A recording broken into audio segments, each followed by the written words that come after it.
This is a love letter to those who are starting over. From someone who has started over so many times and from so many dead ends that I have walked myself down willingly. So, when you're starting your life over, when you feel like everything has gone wrong and you've gone way too long, way too far down the wrong road, and you're trying to turn things around, it can be so painful, so dark and isolating and really messy. Doing that heavy lifting of facing your darkness, facing your wrong choices, facing where things went wrong, facing those moments where you could have turned back but you chose not to, whether that means you saw the red flags and ignored them, or you had a little instinctual voice pop up and you ignored it.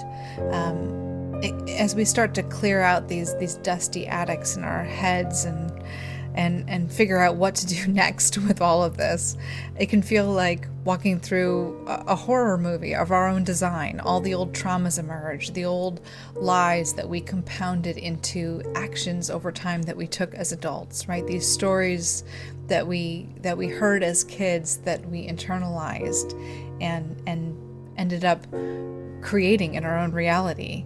As we start to face these things, it feels like you have to develop a necessary grit, right? You develop a survivor's limp for a while, and maybe you'll always have it, right? We carry scars with us for life, and that's okay. It doesn't mean you can't start your life over with a limp or with a scar, but it's still there, and sometimes it can become our identity.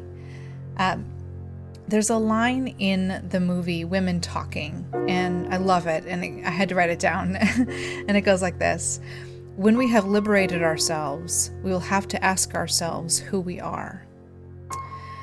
So when you look around the world right now, depending on what angle you're looking at the world from, it can feel like either nobody is doing any kind of healing work, everyone's just kind of blissfully ignorant, or it can look like everyone's doing healing work and everyone's in the muck.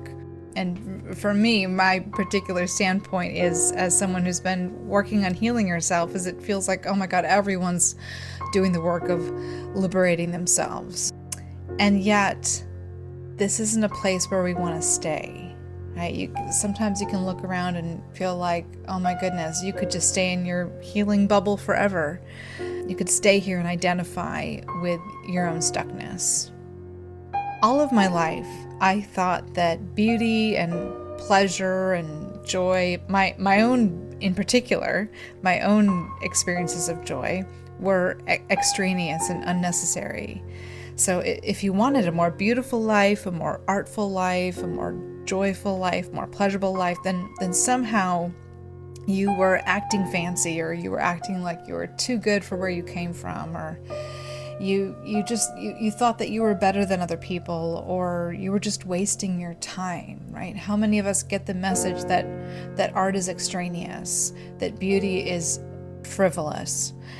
And yet the irony is that as I've had to move out of survival mode and into, like that quote says, asking myself who I am after I've liberated myself, after I've done so much healing work, the path forward has been through joy and pleasure and beauty.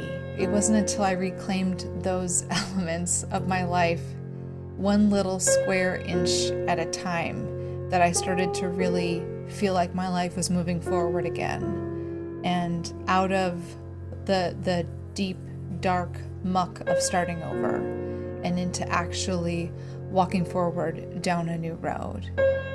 So if you are in this place right now where you are in the muck and you're looking for the path forward, I hope that this is comforting to you and a good reminder that after you liberate yourself, you have to ask who you are, and that can start with joy.